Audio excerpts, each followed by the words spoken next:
আমাদের দেশে পাট হয়েছে, দেখো কি বড় বড় পাট, সব বিলে পাটগুলো।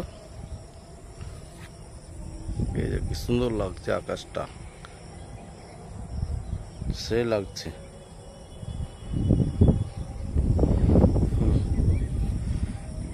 এই মাঠে ছাগল চড়ছে। দেখেছ ছাগলগুলো কত সুন্দর সুন্দর ঘাস খাচ্ছে।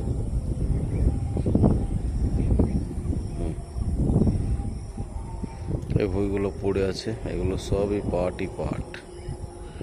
সেই লাগছে আকাশটাকে। তাই বন্ধুরা লাইক কমেন্ট শেয়ার করে দেখাবে। দেখো সেই লাগছে পাটটাকে।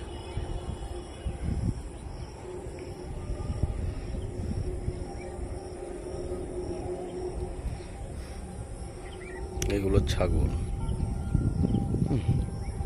ওই মানুষটা গরু চড়াচ্ছে।